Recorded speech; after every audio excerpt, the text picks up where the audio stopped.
مطلق دائرۃ الوجود صاحب لواء الحمد والمقام المحمود مولانا ومولا الثقلین جد الحسن والحسین ابی القاسم محمد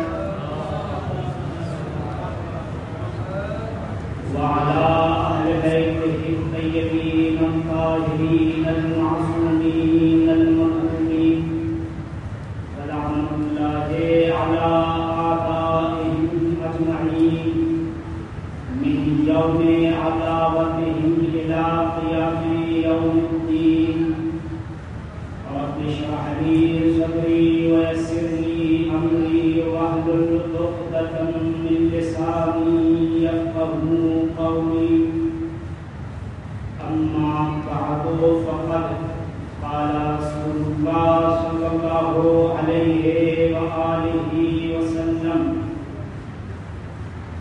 الحسن والحسين سيدا شباب أهل الجنة وأبوهما خير منهما صلاة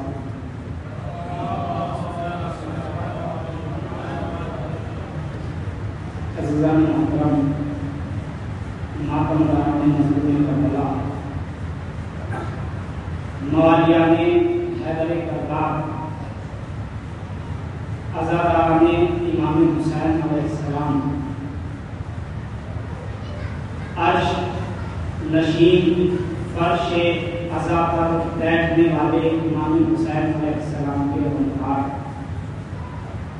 یہ مجلس امام حسین علیہ السلام کی عزا کے حوالے سے اور اس حدیث مبارک حدیث شریف کا جو انتخاب میں نے کیا اس مجلس کے لیے یہ نہ صرف ہماری کتابوں میں بلکہ جتنی زیادہ ہماری کتابوں میں ہے اس سے کہیں زیادہ اہل سنت بھائیوں نے اس حدیث کو اپنی کتابوں میں نقل کیا ہے۔ وہ حدیث کون سی ہے کہ اللہ کے رسول کا ارشاد گرامی ہے کہ الحسن والحسین سیدا شباب اہل الجنہ وابوہما خیر منہما کہ حسن اور حسین جنت کے جوانوں کے سردار ہیں اور حسن اور حسین کے والد ان سے بھی بہتر ہیں، ان سے بھی افضل ہیں حسن اور حسین۔ اور یہ حدیث وہ ہے کہ جب احتجاج میں امیر المومنین علیہ السلام نے مسلمانوں کے خلیفہ کے سامنے جب اس نے یہ کہا کہ میں تو خلیفہ نہیں بننا چاہتا تھا، میں نے تو قوم کی تنہائی کو دیکھ کر یہ منصب قبول کر لیا کہ کہیں قوم تنہا نہ ہو جائے، کہیں نبی کے بعد قوم بغیر ہادی کے نہ ہو جائے، میں تو اس بات پر تیار نہیں تھا کہ یہ منصب ہوں۔ میں نے تو ایک حدیث سنی تھی کہ نبی کی امت زلال پر جمع نہیں ہو سکتی، اس لیے میں نے اس کو قبول کر لیا۔ امیر المومنین علیہ السلام نے احتجاج میں اس حدیث کو بھی نقل کیا اور اس حدیث کو بھی بیان کیا کہ کیا یہ میرے بیٹوں کے بارے میں اللہ کے رسول نے ارشاد فرمایا تھا کہ حسن اور حسین جنت کے جوانوں کے سردار ہیں، یا تمہارے گھر والوں کے بارے میں بیان کیا تھا؟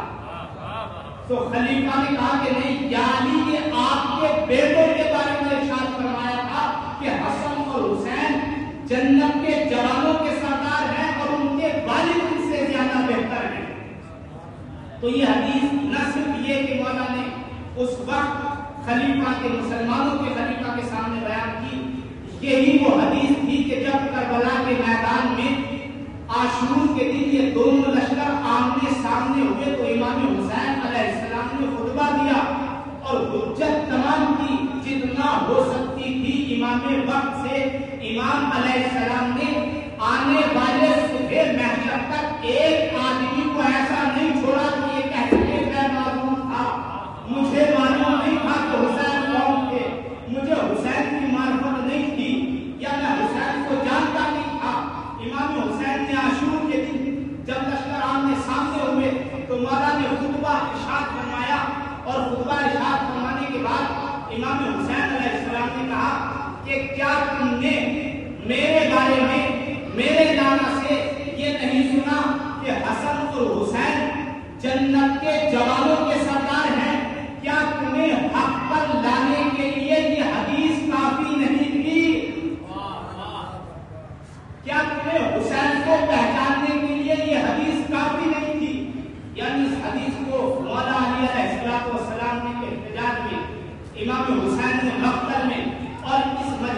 میں نے اس لیے اس کو عنوان بنایا چونکہ اس حدیث کا تعلق، اگر اس حدیث کا ابتدائی حصہ دیکھیں تو اس کا تعلق کربلا سے ہے، اس کا آخری حصہ دیکھیں تو اس کا تعلق غدیر سے ہے، یعنی ایک حدیث میں غدیر اور کربلا کو ملا دیا جائے تو حدیث الحسن والحسین سیدہ شباب اہل الجنہ و ابوہما خیر منہما بنتی ہے۔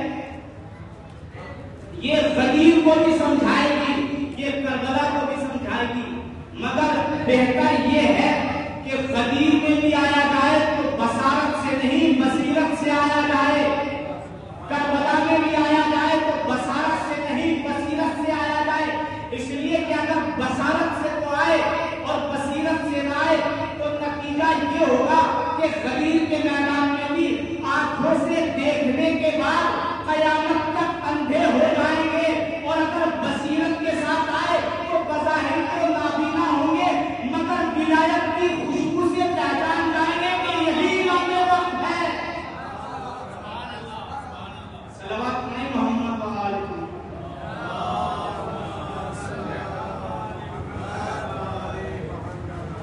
یہ امام حسن اور امام حسین کیونکہ محرم کا تقاضا بھی یہی ہے کہ یقیناً سال بھر ہم جتنے ہو سکتے ہیں فضائل آل محمد علیہ السلام پڑھتے ہیں، اور سب سے زیادہ تو میرے مولا حیدر کرار کے فضائل پڑھے جاتے ہیں، اور کیوں نہ پڑھے جائیں فضائل مولا علی علیہ السلام کے، حق ہے کہ سال بھر پڑھے جائیں، مگر محرم میں جہاں مولا علی کے فضائل پڑھے جائیں حق بنتا ہے کہ امام حسین کے بھی فضائل پڑھے جائیں، اس لیے کہ میرے مولا حیدر کرار کے سال بھر پڑھے جاتے ہیں، اور اللہ کو بہت زیادہ محبوب ہے کہ علی کے لہجے میں گفتگو کی جائے، علی کے انداز میں گفتگو کی جائے، علی کے فضائل پڑھے جائیں، اللہ کو بھی محبوب ہے، رسول کو بھی محبوب ہے۔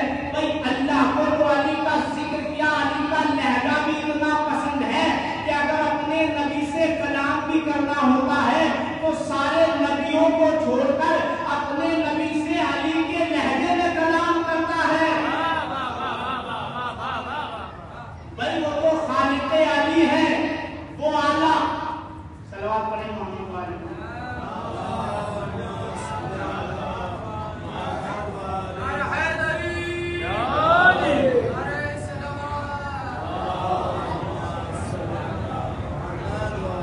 حق بنتا ہے کہ جس طرح ہم مولا کائنات علیہ السلام کے فضائل پڑھتے ہیں، اسی طرح ہمیں امام حسین علیہ السلام کی حیات کا مطالعہ کرنا چاہیے۔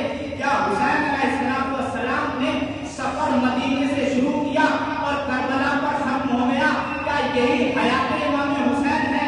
کیا یہی پیام امام حسین ہے؟ کیا یہی پیغام امام حسین ہے؟ نہیں، اس سے بہت زیادہ ہے۔ امام حسین علیہ السلام نے وہ حیات ہدایت جو اللہ نے جناب آدم سے شروع کی تھی، وہ حیات ہدایت جو اللہ نے جناب آدم سے شروع کی تھی اور 61 ہجری تک سمیٹ لی جانی تھی، اس کے بعد آنے والے ہادی کی ذمہ داری تھی۔ اگر تفصیل سے اس حیات ہدایت کو دیکھیں گے، تفصیل کریں گے تو اس ہدایت پہ، اس حیات ہدایت میں کہیں آپ کو آدم نظر آئیں گے، کہیں ابراہیم نظر آئیں گے، کہیں اسماعیل نظر آئیں گے، کہیں نوح نظر آئیں گے، کہیں موسیٰ نظر آئیں گے، کہیں وہی حیات ہدایت کی بات کر رہا ہوں۔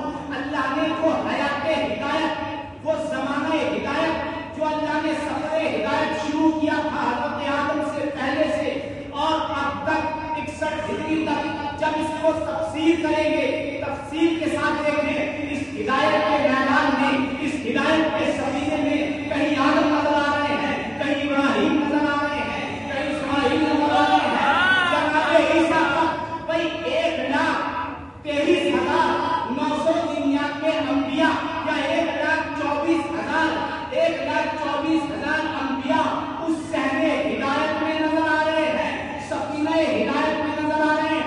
اگر اس کو ایک ساتھ تفسیر اور تفصیل سے دیکھیں گے، مگر اگر پوری کائنات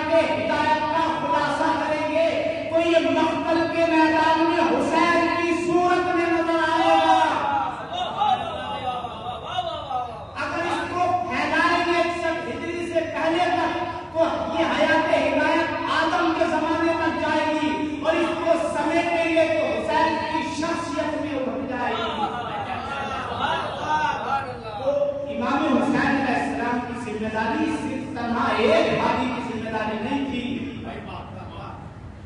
امام حسین علیہ السلام کی ذمہ داری تنہا ایک نبی کی ہدایت کی ذمہ داری نہیں تھی، بلکہ تمام نبیوں کی ہدایتوں کی ذمہ داری آ کر امام حسین کے کاندھے پر رکھی ہوئی تھی. اب حسین کا ہر قدم تاریخ اپنے سینے پر قیامت تک تحریر کرتی چلی جائے گی. کہاں حسین مدینے سے نکلے، کس مقصد سے نکلے، کہاں کہاں ٹھہرے، کس کس منزل پہ ٹھہرے، کس سے خطاب کیا، کس سے کلام کیا. امام حسین نے عاشور کے دن خطبے میں اس لیے تو اس حدیث کو پڑھا تھا، کیا تمہیں حق پر لانے کے لیے یہ حدیث کافی نہیں تھی جو میرے نانا نے میرے بارے میں بیان کی کہ حسن اور حسین جوانان جنت کے سردار ہیں اور ان کے والد ان سے بہتر ہیں. امام حسین علیہ السلام نے حجت تمام کی، اور جب سب پر حجت تمام ہو گئی تب یہ مارکا ہوا. اور مارکا کیا کہوں، اس لیے کہ اگر یہ کہوں کہ جنگ ہوئی تھی تو حسین جنگ کے لیے نکلے ہی نہیں تھے مدینے سے. اگر حسین جنگ کے لیے نکلتے تو کبھی یہ نہ کہتے کہ میں ظلم کے لیے، فساد کے لیے، جھگڑے کے لیے مدینے سے نہیں نکل رہا ہوں. انی لم اخرج اشرا ولا بطرا ولا مفسدا ولا ظالما بل انما خرجت لطلب الاصلاح لامه جدی وامر بالمعروف وانهى عن المنکر واسیر بسیرت جدی وابی امیر المؤمنین علیہ الصلوۃ والسلام. کبھی یہ کہہ کر مدینے سے نہ نکلتے اور وہ حسین اس طرح مدینے سے ظلم کے لیے نکل جاتا. کس لیے نکلتے؟ کیا دنیا کو حاصل کرنے کے لیے کسی پر ظلم کرتے؟ کیا کسی کو قتل کر کے حسین کو ایک تخت معزلہ دینا چاہتے تھے؟ کیا کسی سے کسی کا حق چھیننا چاہتے تھے کہ حسین ظلم کریں گے؟ کس لیے نکل جاتے؟ بھائی ابوہما خیر منہما. توجہ کہ کس طرح حسین ظلم کرنے کے لیے نکل جاتے. ارے جس کے بابا کا وہ نعرہ، وہ صدا آج بھی کائنات کی فضاؤں میں گونج رہا ہے اور قیامت تک یہ صدا گونجتی رہے گی. جو علی اتنا ظلم بھی برداشت نہ کرتا ہو، اتنا ظلم بھی برداشت نہ کرتا ہو، وہ حسین کیا تخت کے لیے ظلم کریں گے؟ کیا تاج کے لیے ظلم کریں گے؟ کیا کسی کو قتل کرنے کے لیے ظلم کریں گے؟ بھائی کس کے بدلے میرے مولا کی وہ صدا آج بھی کائنات میں گونج رہی ہے. لوگوں کی کو اقالیم السبعۃ بما کہتا اپنا کہا الا ان اسلوبا الا ان آسی اللہ اسلوبو جلوہ شعیرتی. مولا علیہ السلام کا یہ مشہور جملہ کہا کہ تم کہتے ہو کہ علی معذلہ ظلم کرنے والے ہیں. خدا کی قسم اگر علی کو یہ کہا جائے کہ تمہیں ساتوں زمین کے طبقے دے دیے جائیں گے، ساتوں آسمان دے دیے جائیں گے، ان کے درمیان جو حکومتیں ہیں وہ دے دی جائیں، اور بدلے میں کیا کہ یا علی بدلے میں صرف اتنا کرنا ہے، یہ جو چیٹی جا رہی ہے اس کے دہن سے جو کا ایک چھلکا چھین لینا ہے.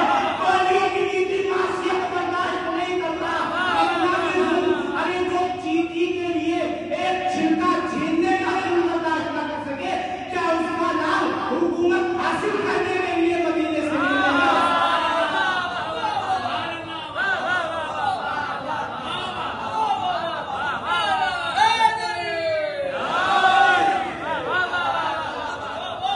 تو پہچانا جائے کہ حسین علیہ السلام کس لیے نکلے ہیں. تو پہچانا جائے حسین علیہ السلام کس لیے نکلے ہیں. اور میرے عزیزو یہ میری خوش قسمتی ہے، یہ آپ کی اور مشرق سے مغرب تک جہاں جہاں آج جناب زینب کبریٰ سلام اللہ علیہا کے صدقے میں فرش عزا بچھے ہوئے ہیں، یہ میری خوش قسمتی ہے. اور بیوی کا شکریہ ادا کریں کہ آج اگر جناب زینب کبریٰ سلام اللہ علیہا کا ہم پر احسان نہ ہوتا تو آج ہم اس جنت کے فرش پر نہ بیٹھے ہوتے، نہ جانے کئی راستوں میں گھوم رہے ہوتے.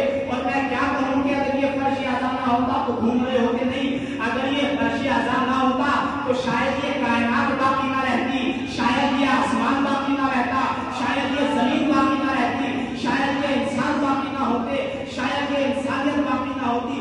اس لیے کہ حسین نے صرف ایک انسان کو بچانے کے لیے کربلا میں تھوڑا ہی قربانی دی ہے، بلکہ ساری انسانیت کو بچانے کے لیے حسین نے قربانی دی ہے.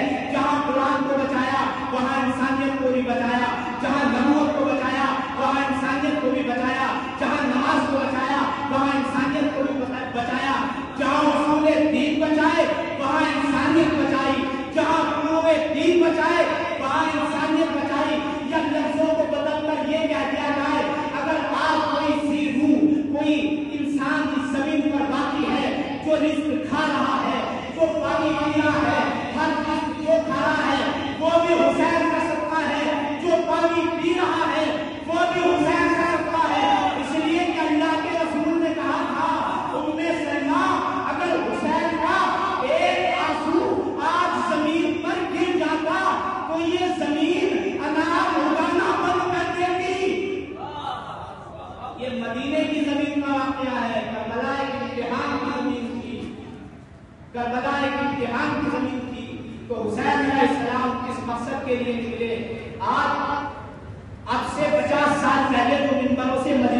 ان مجلسوں کی ایک حد تھی، ان مجلسوں کی ایک حد محدود تھی. مثال کے طور پر 50 سال پہلے جو مجلسیں ہوتی تھی ان میں جو ذکر کیا جاتا تھا وہ یا خاص اپنے حلقوں میں کیا جاتا تھا، یا اپنے مذہب والوں میں کیا جاتا تھا، یا اپنے قوم والوں میں کیا جاتا تھا. کیونکہ سوشل میڈیا نہیں تھی، یہ بات ہم ساری کائنات تک نہیں پہنچا سکتے تھے. بس ایک راستہ تھا مناظرے کا طریقہ جس میں ہر قوم سے اپنے دین کا مناظرہ کیا جا سکتا تھا. مگر آج سوشل میڈیا کا زمانہ ہے، تو کل 50 سال پہلے منبر سے جب خطاب ہوتا تھا تو صرف قوم، ایک محدود قوم کے لیے ہوتا تھا. مگر آج منبر سے جو خطاب ہو رہا ہے کائنات کی کسی پر، کسی زمین پر بیٹھنے والا انسان آج مجھے سن سکتا ہے. میں نجف سے علی کا ذکر کر رہا ہوں، حسین کا ذکر کر رہا ہوں، تو آج یقیناً میری ذمہ داری 50 سال پہلے والی خطابت سے زیادہ ہونا چاہیے. آج حسین کا پیام ایسے نہیں پہنچانا کہ صرف شیعوں تک پہنچانا ہے، صرف غمخاروں تک پہنچانا ہے، نہیں. آج حسین کا پیغام ساری انسانیت کو دیتا ہے.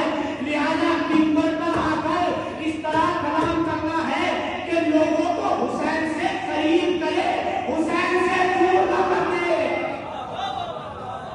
صلوات محمد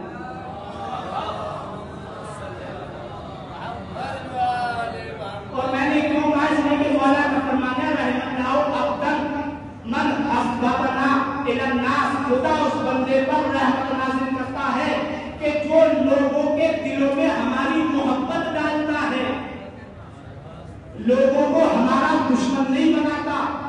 اور کس طریقے سے یہی تو منبر ہے کہ جس سے پیغام امام حسین علیہ السلام نشر ہو رہا ہے. یہی تو ذاخانے ہیں کہ جس سے پیام کربلا نشر ہو رہا ہے، جس سے مقصد کربلا نشر ہو رہا ہے.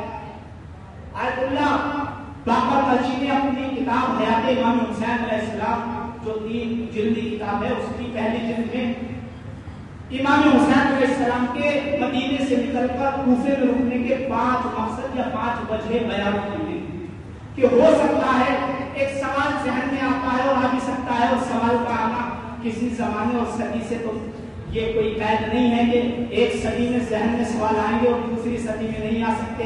کربلا کے وقت ذہن میں سوال آ سکتے تھے اور آج جو صدی چل رہی ہے سوال ذہن میں نہیں آئیں گے. بھائی سوال کسی بھی زمانے میں آ سکتے ہیں. سوال یہ ہے کہ حسین جب مدینے سے نکلے تو اتنے اسلامی ملک تھے، حسین اسلامی ملک میں کیوں نہیں چلے گئے؟ یہ سوال تھا اور اعتراض بھی ہے. اگر حسین کسی اسلامی ملک میں جاتے کوفے کے بارے میں تو معلوم تھا حسین کو کہ دشمن ہیں، سازشیں ہیں، قتل کر دیے جائیں گے.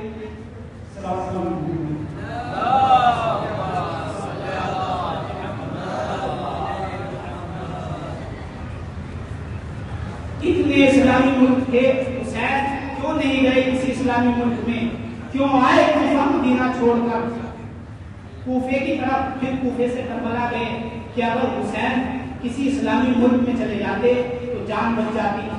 تو آیت اللہ باقر قلچی نے 5 وجہ لکھی ہیں، ان میں سے 1-2 وجہ صرف میں آپ کے سامنے بیان کر رہا ہوں. وہ لکھتے ہیں اس لیے امام حسین علیہ السلام نے دوسرے اسلامی ممالک کا قصد نہیں کیا اور صرف کوفہ آئے. اس لیے ایک وجہ یہ تھی کیونکہ اس زمانے میں جو اسلامی حکومت کا سب سے زیادہ مرکز تھا وہ کوفہ تھا. دوسری وجہ یہ تھی کہ مولا علیہ السلام کے چاہنے والے جناب مالک اشتر کہ جس کے لیے میرے مولا نے یہ کہا کانا علی مالک کما قلت لرسول اللہ، ایسے ایسے چاہنے والے علی کے کوفے میں موجود تھے، ایسے ایسے چاہنے والے کہ جس کے لیے علی جیسا امام یہ کہہ رہا ہو. اب میں کیا بتاؤں کہ مالک کی کیا فضیلت ہے. آپ اس جملے کو سمجھ جائیے کہ علی رسول کے لیے کیا تھے.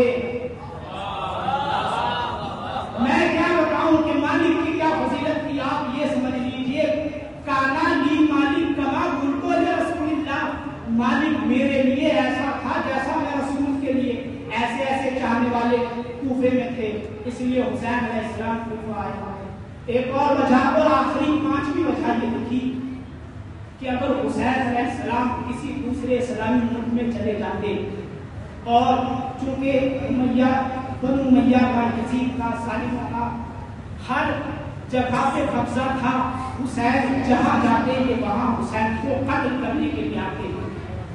اگر حسین مدینے میں رکتے تو یہ مدینے میں آتے، مکہ میں جاتے تو یہ مکہ میں آتے، جہاں جاتے. اور اگر دوسرے ملک میں قتل کر دیے جاتے تو یہ کہا جاتا کہ اگر دوسرے ملک میں قتل کر دیے جاتے تو یہ کہا جاتا کہ حسین کو ہم نے خط بھیج کر بلایا تھا، اگر حسین ہمارے پاس آ جاتے تو قتل نہ کیے جاتے. حسین علیہ السلام نے حجت تمام کی، تمام خطوط کے جواب میں پہلے تمام خطوں کا جواب مسلم کو بنا کر بھیجا، پھر حسین خود آئے تاکہ تمام کی حجت تمام ہو جائے. اس لیے امام حسین علیہ السلام کوفہ آئے اور سلام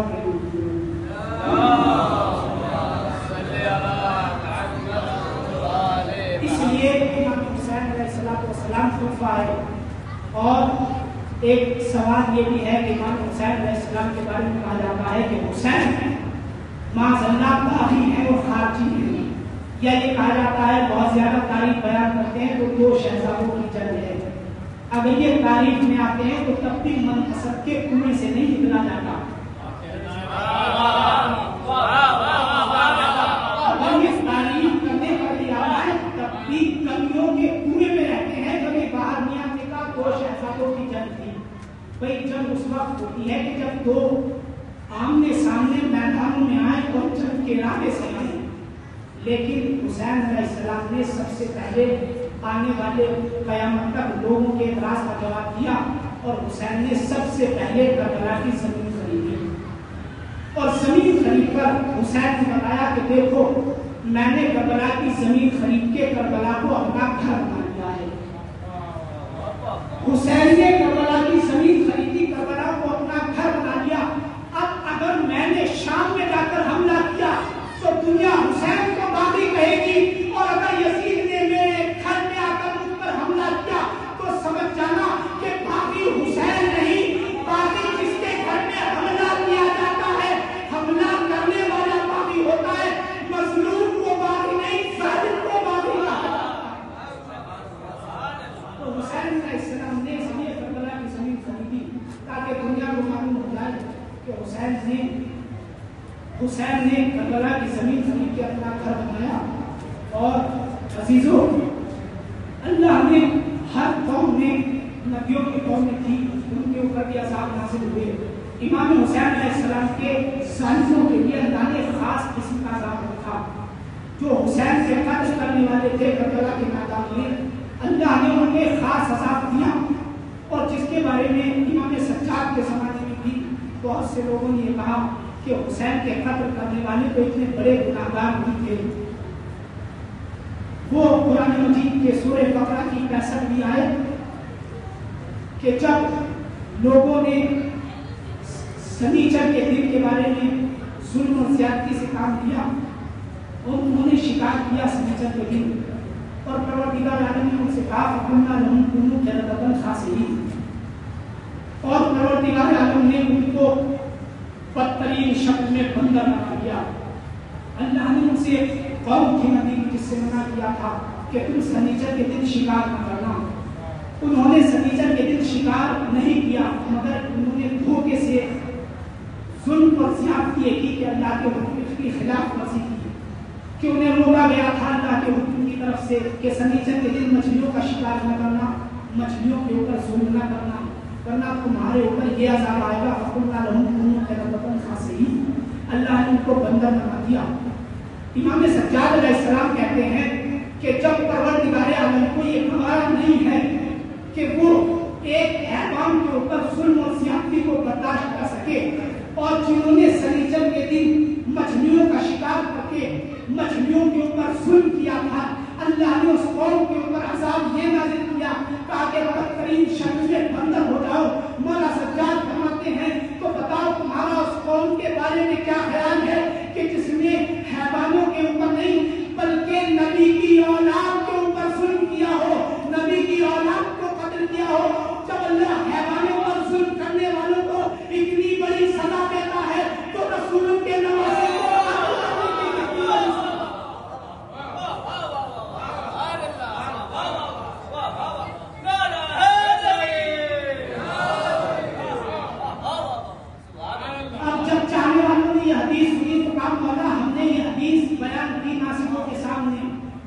کہ کربلا میں جو قتل کرنے آئے تھے وہ بہت بڑے ظالم تھے، مگر انہوں نے کہا کہ بھئی اگر کربلا میں قاتل حسین اتنے ہی بڑے ظالم تھے کہ جو سنیچر کے دن شکار کرنے کے ظلم سے بڑا گناہ تھا، تو اللہ نے کربلا میں ہی کیوں عذاب نازل نہیں کر دیا جیسے اس قوم کے اوپر عذاب نازل کیا تھا؟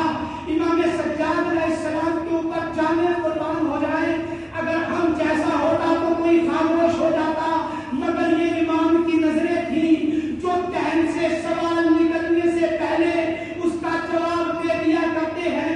امام سجاد نے کہا جا کے ناصبیوں سے یہ پوچھو کہ شیطان نے نبیوں کی جن قوم کو گمراہ کیا تھا اللہ نے ان کے اوپر عذاب نازل کیا، یہ قوم کا بڑا گناہ ہے یا شیطان نے وہاں پر ہی اللہ کے حکم کا انکار کر دیا تھا؟ یہ بڑا گناہ ہے۔ قوموں کے اوپر عذاب نازل ہو گیا، شیطان کو اللہ نے کوئی سزا نہیں دی۔ یہ اللہ کی مصلحت ہے، کس کو باقی رکھنا ہے، کس کو عذاب دے دینا ہے۔ شیطان کا کوئی چھوٹا گناہ نہیں تھا، اس لیے اس کو مہلت دے دی گئی۔ جس کا گناہ بڑا ہوتا ہے اس کو مہلت دی جاتی ہے۔ کربلا میں قاتل حسین کا چھوٹا گناہ نہیں تھا، اس لیے اللہ نے مہلت دی اور کہا قاتل حسین سے میں خود انتقام دوں گا۔ اس لیے امام حسین علیہ السلام کے قاتلوں کو تھوڑی مہلت دی گئی۔ جناب موسیٰ نے اللہ سے دعا کی، پروردگار میرا بھائی ہارون اس دنیا سے چلا گیا ہے، اس کو معاف کر دینا۔ وحی آئی کہ موسیٰ اگر اولین سے آخرین تک کسی کے لیے بھی دعا کرو گے تو قبول کر لوں گا، تمام کو قبول کر لوں گا سوائے قاتل حسین کے۔ موسیٰ جس کے لیے کہو گے تمہاری دعا قبول ہو جائے گی، مگر قاتل حسین کے لیے تمہاری دعا بھی قبول نہیں۔ ارے جب قاتل حسین کے لیے موسیٰ جیسے رسول کی دعا قبول نہیں ہو سکتی تو وہ مسلمان جو نہ نام کے مسلمان ہیں نہ کام کے مسلمان، ان کی دعا کیسے قبول ہو؟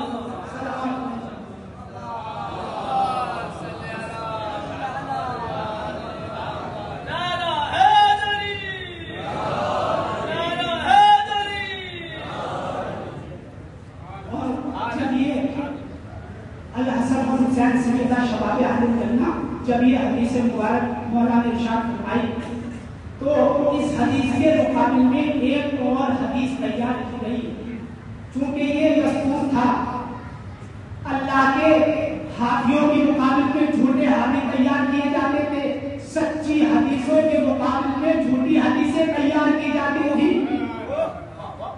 سچے خلیفہ کے سامنے کوئی نہ کوئی خلیفہ تیار کیا جائے گا۔ سچی حدیث تھی کہ حسن اور حسین جنت کے جوانوں کے سردار ہیں۔ جھوٹی حدیث کیا آئی؟ جھوٹی حدیث کیا آئی؟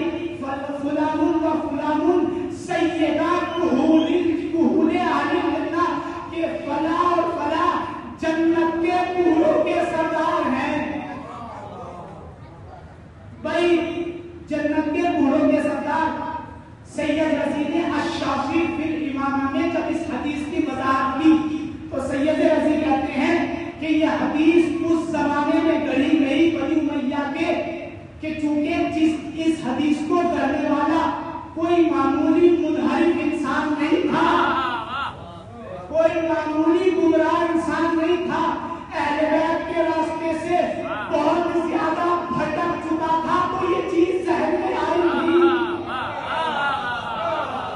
اس لیے کہ جھوٹی حدیثیں ہمیشہ یا گمراہیوں کے ذہن میں آتی ہے یا ضلالتوں کے ذہن میں آتی ہے۔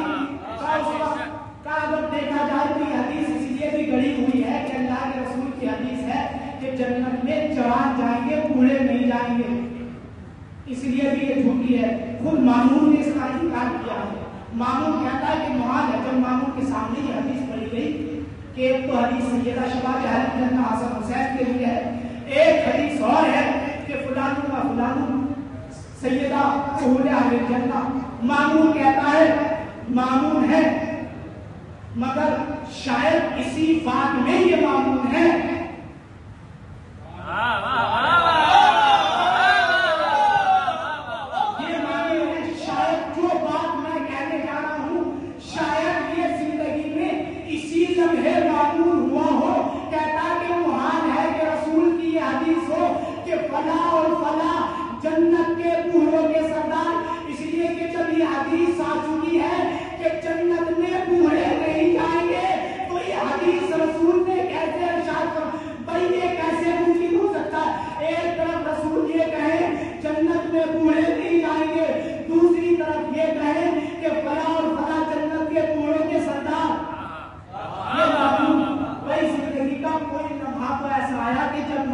لفظی طور پہ معلوم ہوا ہے، حقیقی طور پہ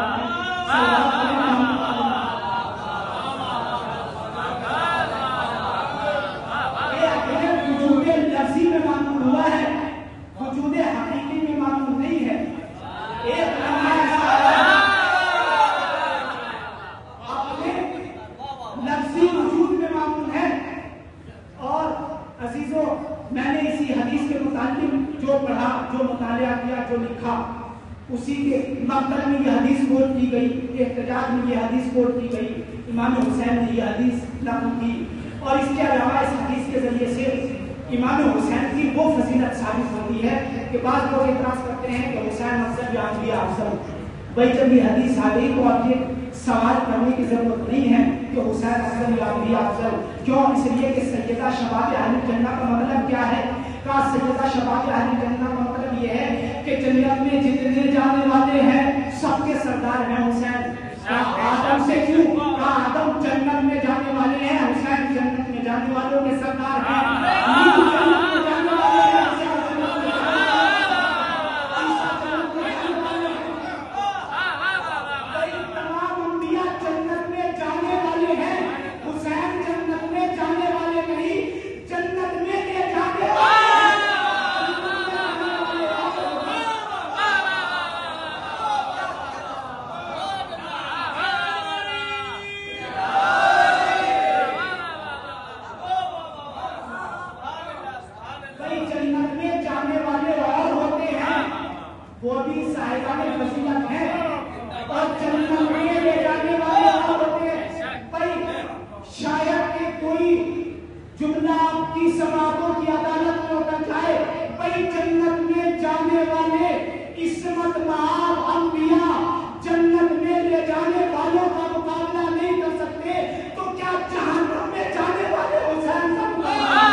یہ بانیان کا حکم ہے، اگر آپ تھوڑا سا سہمت کریں تو دو قدم آگے تشریف لے آئیں۔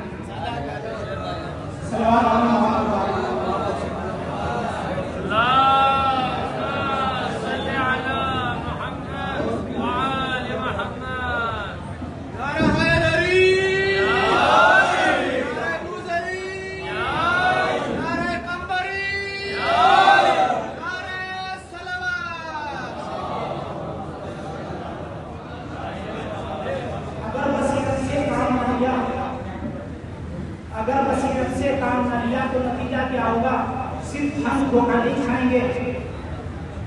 لاکھوں کے مجمع میں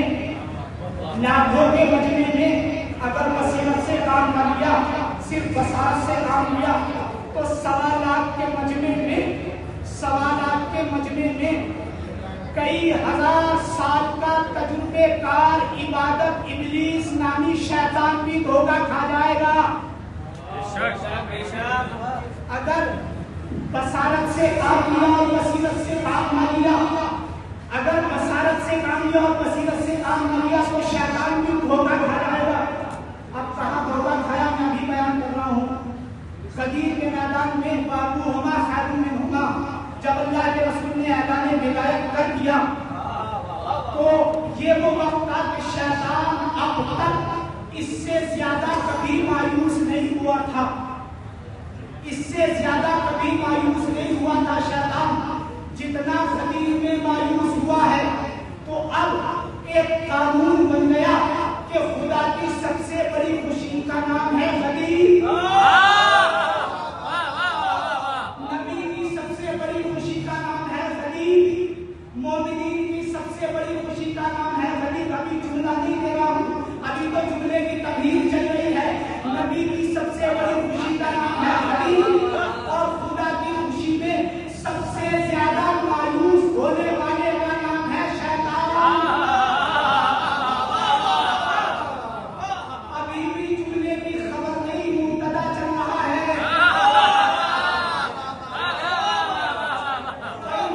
اللہ کی خوشی میں سب سے زیادہ مایوس ہونے والا ہے شیطان. نبی کی خوشی میں تو آپ یہ مت دیکھیے گا کہ کتنے ایسے ہیں جو اللہ کے دین پہ ہیں, کتنے ایسے ہیں جو رسول کے دین پہ ہیں, کتنے ایسے ہیں جو علی کے دین پہ ہیں. بھائی محرم سے صرف 12 دن پہلے غدیر کا اعلان کیا جائے گا. محرم سے 12 دن پہلے دیکھیے گا کتنے لوگ ایسے ہیں جو ہزار ہو گیا کہ ہڑتال ہو گئے. محرم سے 12 دن پہلے پتا چل جائے گا کتنے ایسے ہیں جو آزاد خانوں میں سچے بانا میں آزاد خانوں میں آنے میں حقدار ہوں گے. جو غدیر میں خوشی منائے گا محرم میں اس کا حق قبول کیا جائے گا. جو غدیر میں مایوس ہو جائے گا اللہ کی وعدہ سے مردود کر دیا.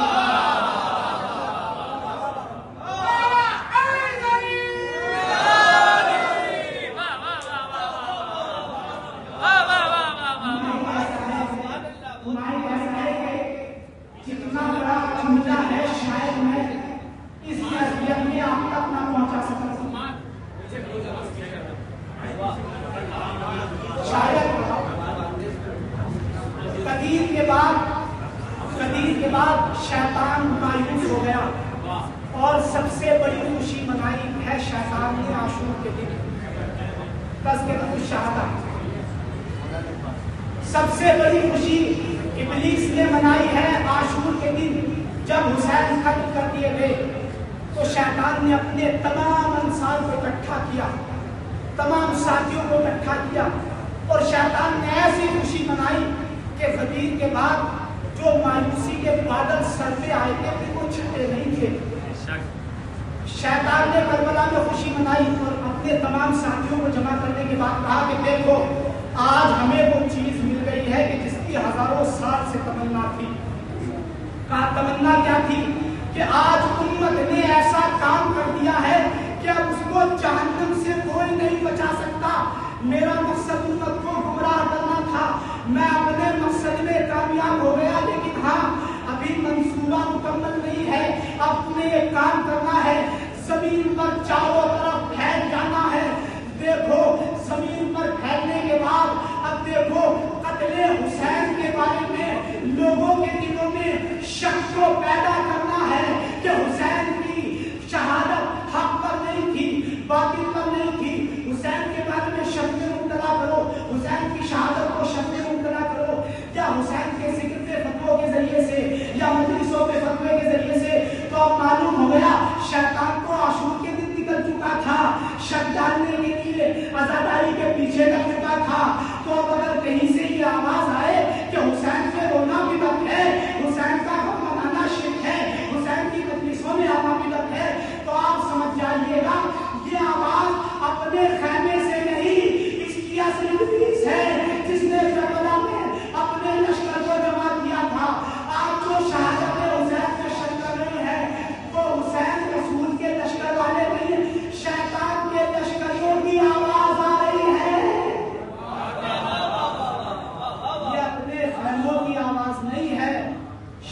شیطان نکل چکا تھا، جیسے اللہ نے وعدہ کیا تھا عزائے امام حسین علیہ السلام کو.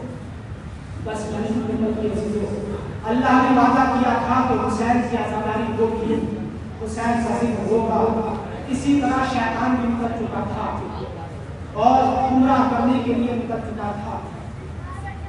امام حسین علیہ السلام جب مدینے سے نکلے تو ایک مقصد کے لیے نکلے، اور کربلا میں امام حسین علیہ السلام نے اپنے مقصد کا اعلان کیا. ہر منزل پر اپنے مقصد کا اعلان کیا. امام حسین علیہ السلام نے ہر مقصد پر، ہر منزل پر اپنے مقصد کا اعلان کیا. عزیزو، میں نے تاریخ میں پڑھا ہے کہ جناب یوسف اور یعقوب میں بہت زیادہ محبت تھی، اور جناب یعقوب ربط مسائل کے لیے جملہ کہ جناب یعقوب کو جناب یوسف سے اتنی محبت تھی، اتنی محبت تھی کہ جناب یوسف جب واپس آئے ہیں مصر سے بدل کر، تو جناب یعقوب نے حال دل یوسف پوچھا کہ یوسف یہ بتاؤ تمہارے بھائیوں نے تمہارے ساتھ کیا سلوک کیا؟ جناب یوسف نے کہا بابا مت پوچھیے، برداشت نہ کر پائیں گے. جناب یعقوب نے کہا کہ بیٹا میں نبی ہوں، بتاؤ تمہارے بھائی نے تمہارے ساتھ کیا؟ جناب یوسف نے ہاتھ جوڑے کہا بابا برداشت نہ کر پائیں گے، مت پوچھیے. جناب یوسف نے کہا کہ میرے بھائی بہن جنت میں ہو گئے، اور میرے بھائیوں نے میرے اوپر سیاست کی، میرے بھائیوں نے مجھے الٹا اتارنے کے لیے کہا. جب میں نے دیکھ کے میرے بھائی نے چھری اور خنجر نکالا تاکہ مجھے مار سکے، فسمعها وشهق وغشي عليه. جناب یعقوب نے صرف اتنا سنا. جناب یوسف نے کہا کہ بابا جب میرے بھائیوں نے میرے مارنے کے لیے صرف خنجر نکالا، فشہقا یعقوب وغشی علیہ وسقط علی الارض. یعقوب جیسا نبی صرف اتنا سنا کہ یوسف کے لیے کسی نے خنجر نکالا ہے، زمین میں گر کر بے ہوش ہو گئے. یعقوب سے برداشت نہ ہو سکا. یوسف جیسے بیٹے کے لیے کوئی خنجر نکالنے کی بات کرے. میں کہوں گا اے یعقوب نبی، کیا آپ کربلا کے میدان میں نہیں آئیں گے؟ ادھر یوسف زہرا ہے، حسین مقتل میں ہے، علی اکبر کے سینے سے بچی نکالنا ہے. اجو اللہ خدا کو کوئی غم نہ دے سوائے غم مظلوم کربلا کے. عزیزو، جناب علی اکبر کو امام حسین بہت زیادہ چاہتے تھے، اتنا زیادہ چاہتے تھے کہ ایک شخص نے عالم خواب میں اسلام قبول کیا، مدینے میں امام حسین سے خدمت میں آیا اور کہا آقا میں نے خواب میں اسلام قبول کیا ہے، نبی عیسیٰ نے مجھے رسول کی زیارت بھی کرائی ہے. میں نے لوگوں سے پوچھا کیا کوئی رسول کا نواسا ہے؟ رسول فرمائے. لوگوں نے مجھے آپ کی خبر دی. میں نے سوچا کہ حسین آپ کے ہاتھوں پر بیعت کروں، کلمہ پڑھوں. کہتا ہے میں پہنچا، میں نے سلام کیا، السلام علیکم یا ابا عبداللہ. اب جیسے ہی اس نے کہا کہ میں نے رسول کو خواب میں دیکھا ہے، حسین نے آواز دی کہ بیٹا اکبر ذرا باہر تو آئے. جناب اکبر کمرے سے باہر آئے. جیسے ہی اس عیسائی نے جناب علی اکبر کو دیکھا، کہتا ہے السلام علیکم یا رسول اللہ. حسین نے کہا کس کو سلام کرا؟ ارے جس رسول کے ہاتھوں پر میں نے کلمہ پڑھا یہ وہی رسول ہے. حسین نے کہا یہ کوئی بڑا اکبر ہے جو رسول کی شبیہ ہے، اتنا شبیہ کے جناب علی اکبر. اللہ حسین اکبر کو بہت زیادہ چاہتے تھے. جب حسین کو اللہ نے جناب سید سجاد عطا کیا تو امام حسین جناب سید سجاد کو محراب میں لے کر آئے اور محراب میں رکھ دیا. پروردگار یہ تیرے لیے ہے. امام حسین نے رکھا نہیں تھا، مولا علی نے اتنی تیزی سے آ کر اٹھا لیا، حسین نے انہیں رکھ دیا. میں نے سجاد کو لے لیا. مگر جب جناب علی اکبر کی ولادت ہوئی تو علی کو اس دنیا میں نہیں تھے، مگر زینب پورا اس دنیا میں تھی. علی اکبر کو محراب میں لا کر رکھا. جیسے حسین نے رکھا، جناب زینب نے برقع پہنا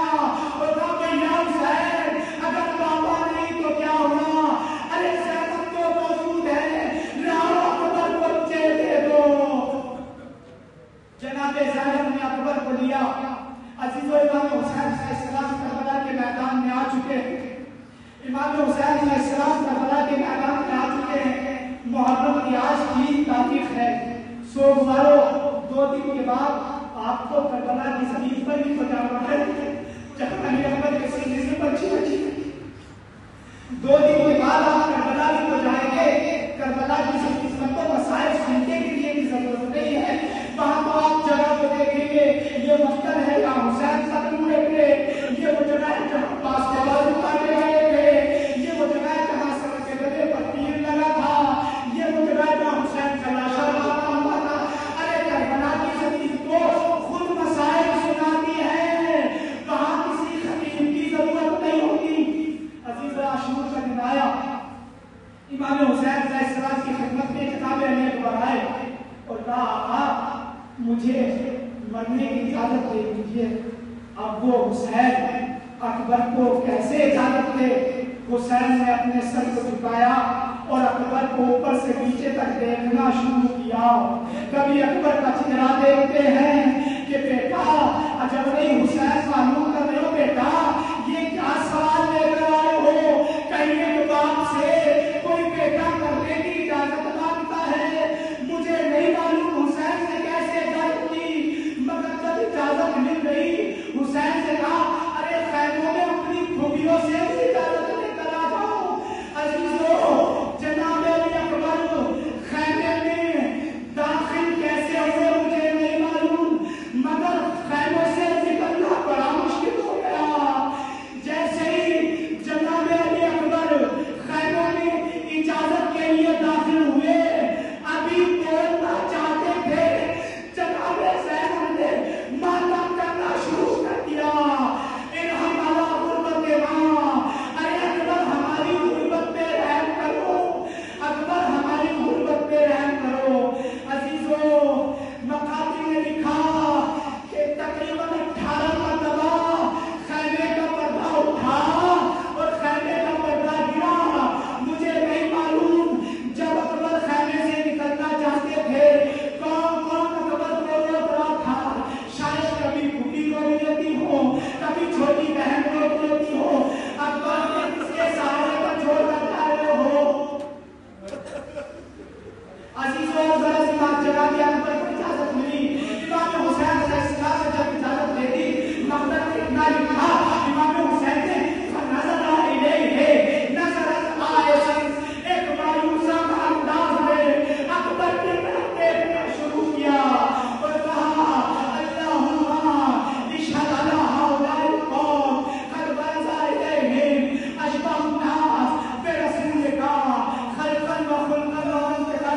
اے خدا گواہ رہنا اب اس قوم کی طرح وہ جا رہا ہے جو تیرے رسول سے خلقا خلقا سب سے زیادہ مثال شباہت رکھتا تھا. حسین نے اکبر کو اجازت دی. بتا بیٹا دیکھو جا تو رہے ہو مگر جب تک سامنا ہو مڑ مڑ کے حسین کو دیکھتے رہنا. ارے علی اکبر کس طریقے سے جنگ کے جا رہے ہیں. عزیزوں جناب علی اکبر میدان میں پہنچے. جناب علی اکبر نے جنگ کرنا شروع کی. میمنے کو